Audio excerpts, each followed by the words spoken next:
Hello, dear humans and people, and welcome to the Compendium of Discomfort. My name is Michael, and it's time to talk about something very, very wonderful and beautiful, because it's once again Gundam time.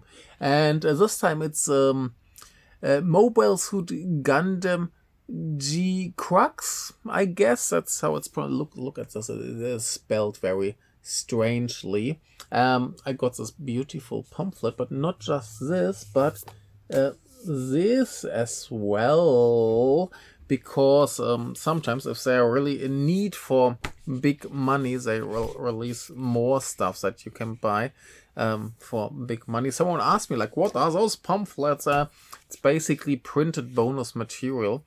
So in the first one here, let's say maybe this page is like the story explanation that we're not gonna talk too much about here, at least not before the spoiler warning, because there are some massive spoilers that you don't want to know about. And yeah, the bonus one has some more interviews and maybe some more nice like designs and stuff.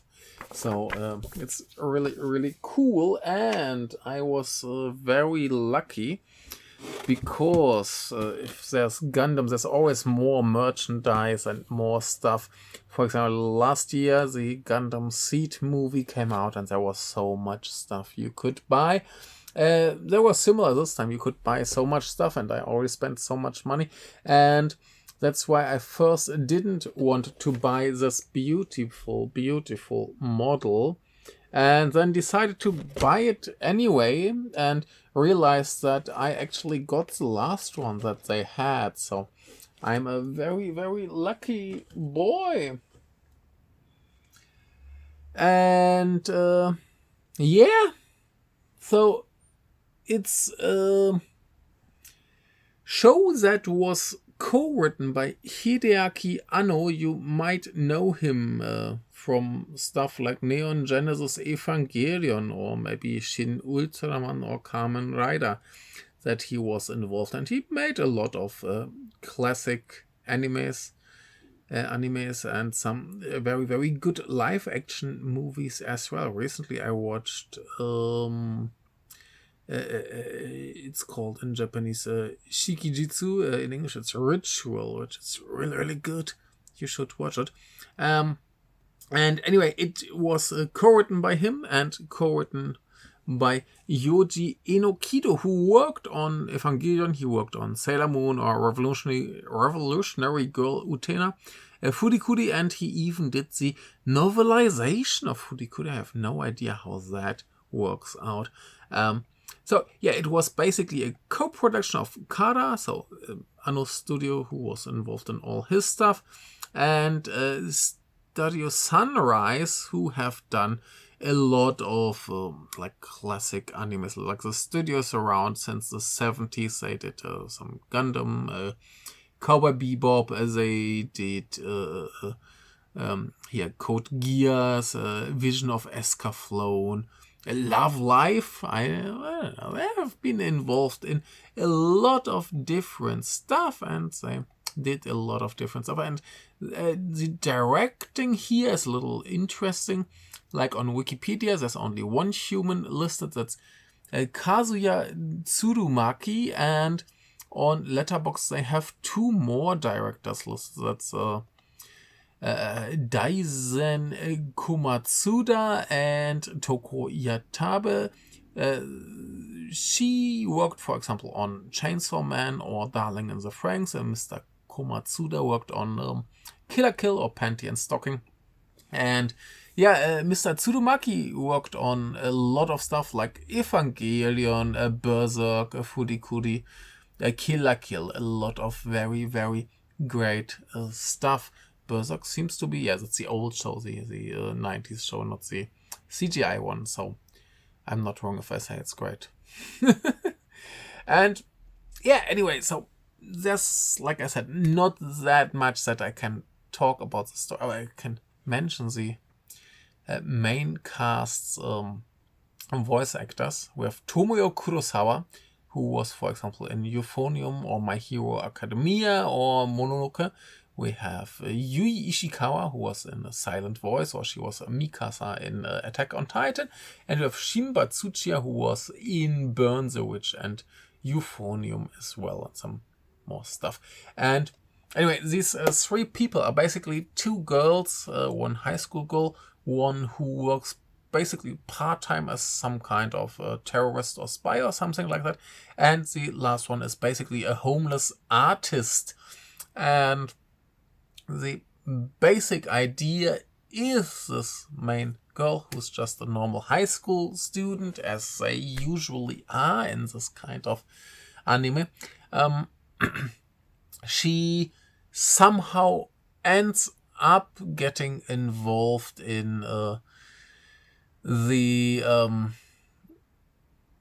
how do you say, the other girl got a strange hard disk like thing, and they crash into one another, and somehow she ends up delivering the thing to a strange underground group who's very interested in more or less questionable robot battles. And of course she doesn't end up piloting their trashy robot, but a real Gundam. And we know a Gundam is always the superior robot, and that's what you want to pilot if you're in a robot fight. You don't want to pilot the other ones because they're not as strong as the Gundam. And yeah, that's basically the 2/3 of the story, and the other third I want to talk about in the spoiler section, which you really don't want to know about, but I will do it anyway, just in case you have seen it or you don't really care at all about spoilers and you just want all the information you can get. And yeah, the political stuff is a little bit more in the background still. I mean, that's not so surprising, because yeah, they will probably pop up sooner or later with like a big war and fighting oppressors or something like that. Let's see. What I liked is it's a second Gundam show in a row with a female protagonist, and when she crashes into this other girl, it has already some slightly romantic vibes, and we know how Witch of Mercury ended, so maybe they're doing that again, but they have this homeless dude who's a very much bishonen, so a very pretty boy who has a weird robot on his head that suddenly turns into a Mandarin box in one strange scene, which looked very much like Bocchi the Rock. I don't know if that's on purpose or just a orange box. I'm not sure. Anyway, so yeah, there might be something more heterosexual coming, or it's just like Evangelion, where we feel like, oh, there's something going on and they don't really play it out, which is totally fine too. I don't need romance in my robot fighting war stories. So anyway, it's all beautifully animated. The robot fights are pretty much similar to the fights in Evangelion, at least in the movie, so very dynamic, very fast, sometimes a little bit maybe hard to follow for some people. The design is a little bit similar to Evangelion as well, so if you want something more Gundam-esque, I'm very sorry, maybe we will get some, like, we get some original Zakuza and stuff like that, so it's not completely different. We get some old models. Yeah, there's some reference to the original timeline. I'm not sure how much it actually follows that or how much it's its own thing. We'll talk about that later a little bit, at least as far as we know by now. And yeah, I enjoyed it very much. It is all very colorful, very fun. The characters seem quite entertaining. I mean, of course, now it's just like 80 minutes, so we don't know that much about them and how they develop and play out, but they look like a fun bunch. This underground group seems quite fun. The potential good guys or bad guys seem quite fun.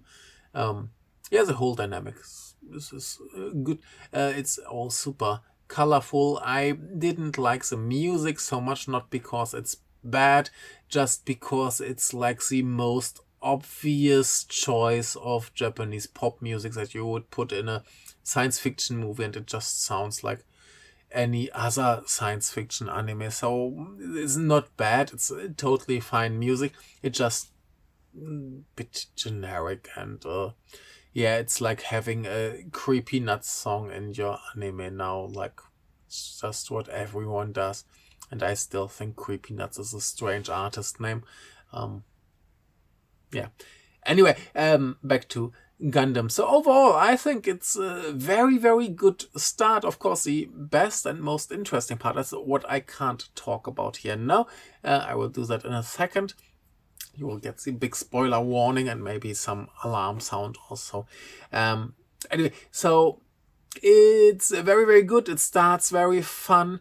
I enjoyed it very much, and if they can keep this quality up and maybe get a little bit deeper story, this might be actually really, really good. And I mean, if you look at the people involved, like the director, Anno, they produced a lot of classics, so this could actually be one of the better Gundam shows in the end. And I hope they will do that, and they just deliver as promised. So far, I'm very, very happy with this, and I guess I will come back to it. I don't think I will talk about each episode. That's maybe a little bit too tiring, but maybe when it's over, we will talk about it again. I'm very sure about that. So, spoiler!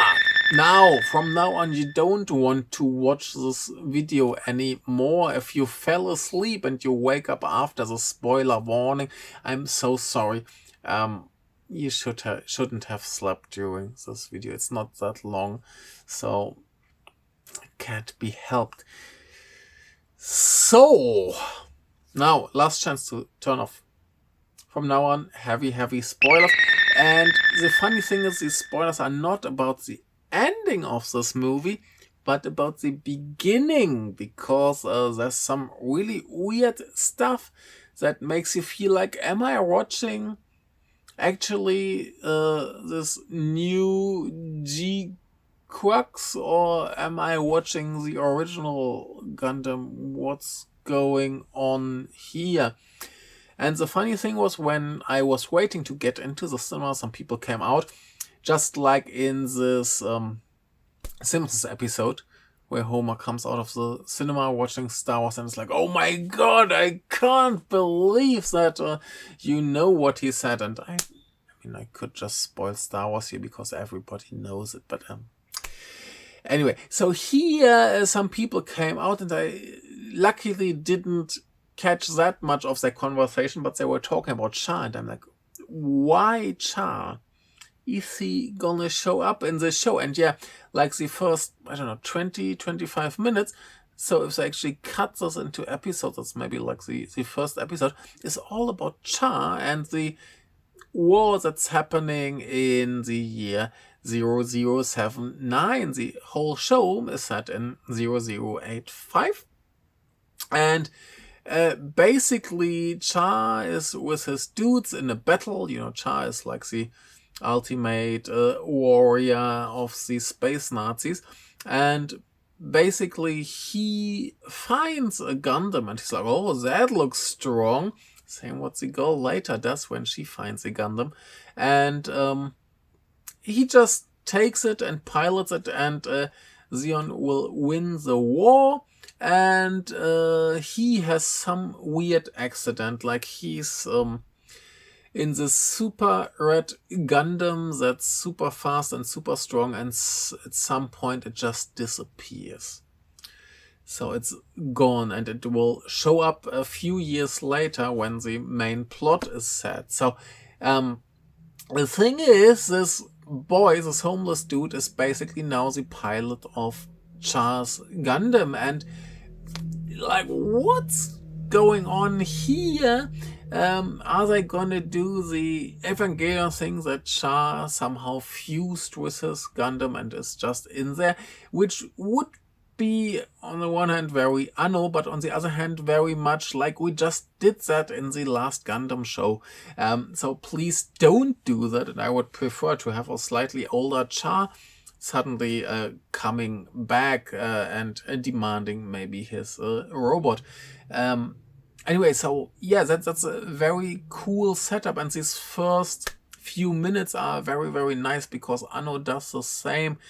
Or not Anno, but his dudes do the same that Anno did in the like Shin Kamen Rider or Shin Ultraman, which he didn't direct as well. But yeah, basically they use all the old characters. They have a style, like drawing and animation style, that's very much like the original Gundam. I mean, of course, it's modern, it's with CGI and stuff, but the people look completely different from what you see on the poster. It's very strange when they suddenly switch the style completely, and there's so far, I think, only one character that's left, and in the beginning I felt like he's a little bit odd, like his design doesn't really fit, and I guess it's because then they don't have to change that much and he fits into the new style. But yeah, they use a lot of sound effects and a lot of music, and it's all very much like vibes like in the original Gundam show, which I think is very fun. So, I mean, of course, now we're in a definitely different timeline from the original Gundam show because other things happened than did there. But I like this whole setup a lot because, yeah, it's connected. It does the same which Anno did with those other movies that are very much grounded in the old that people love, but then do something different with it and something more modern with it. And I like that very, very much. I think this whole setup is really great, and I'm very much looking forward to see where it goes. So yeah, I hope he doesn't do this thing where like basically Char became the board computer of that Red Gundam. That would be really annoying because no, we don't need that. Yeah, but that's really cool. And yeah, when they switch to the main story, it's basically, yeah, we have this colony. I think it's Site 6 it's called. And we have yeah, the colonies that are basically all oppressed by Sion, who yeah, won the war and now terrorize everyone. So basically life goes on pretty normally, like people have phones and live a convenient life, but yeah, there's stuff like Zaku's flying around and doing stuff. And basically this Gundam comes from this different colony, and I'm oh yeah, because of the Red Gundam, obviously they go there to check what's going on and end up there, and there's some trouble with the Zakus and they get their popo kicked. Yeah, so anyway, so that's all really cool. I really liked how these girls basically go to this underground robot fight group and get this old trashy Zaku, where suddenly the main protagonist is just like, yeah, I'm gonna do this here. I can do that. I like piloting robots. I'm just gonna get in there. And then she gets her popo kicked really badly, and similar to Char. She's like, oh, there's a Gundam? I want that. That looks stronger. Let me try this. And she just goes over there and takes it, and is suddenly a Gundam pilot who can do that really, really well. And it's very entertaining, very fun, and pretty cool. And yeah, later she meets this homeless dude who's drawing a very colorful graffiti of the Gundam battle, and then she realizes, oh, there's something going on. And basically, yeah, it turns out that he is now the pilot of Char's Red Gundam, and they become a team for these clan battles, like these more or less illegal robot battles that keep going on there. Yeah, it's all cool. It's a pretty interesting setup. I enjoyed it very much. I think there's enough potential to get a really nice, deep story. Like we have this whole Zeon won the war and oppresses the colonies, and yeah, there are people who have the potential to fight it. We have this whole thing with Char, like what's going on there, what happened to him. We have this Red Gundam, we have the cool new Gundam here. It's all really, really promising, and it looks like a lot of fun. And here on top we have the, do the girls like each other, or do they like the boy, or don't they like anyone? It's cool.